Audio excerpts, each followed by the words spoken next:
at it again with another video. Thank you all so much for watching. I greatly appreciate it.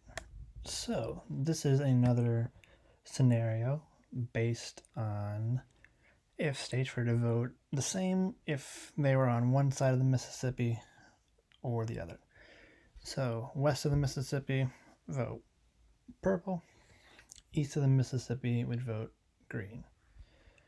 So if we look at Google Maps over here, we got the Mississippi starting up here in Minnesota and going down, being the border between Minnesota, Wisconsin, Iowa, Illinois, Missouri, Kentucky, Tennessee, Arkansas, Mississippi, and then Louisiana, and then spills out into the Gulf of Mexico, right down here in, by Baton Rouge, New Orleans, and then into the Gulf of Mexico.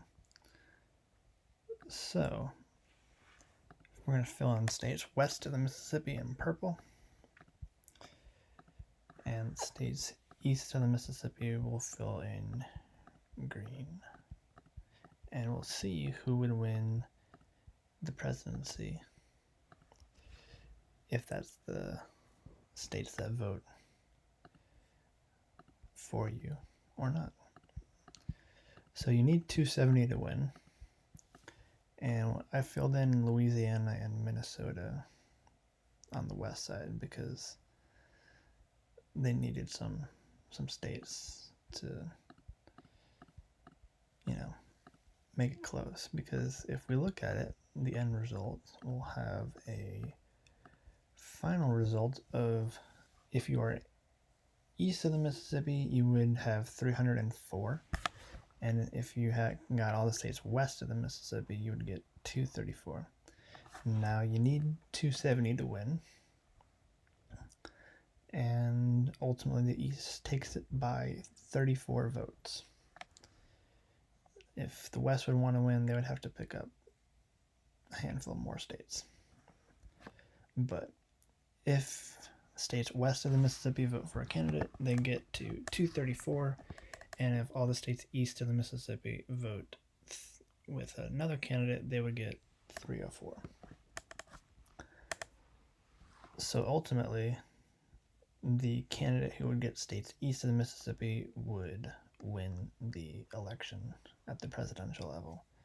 In terms of Senate, let's count it out. 1, 2, 3, 4, 5, 6, 7, 8, 9, 10, 11, 12, 13, 14, 15, 16, 17, 18, 19, 20, 21, 22, 23, 24. 24. So that would be a 2 senators per state times 24 states would get you a Senate caucus of 48 senators. You'd be in the minority, but not by a whole lot. The east of the Mississippi would have 26 states and would have a Senate majority of 4. So that would be an interesting scenario. This is not, going to happen in real life, but this is an interesting hypothetical fantasy scenario on what it would look like if states on either side of the Mississippi voted as a block for a specific candidate. And the East would win. The East would win with a total of 304 to 234. With that being said, that is the end of the video. Thank you all for watching. I greatly appreciate it, and I'll see you in the next one. Deuces.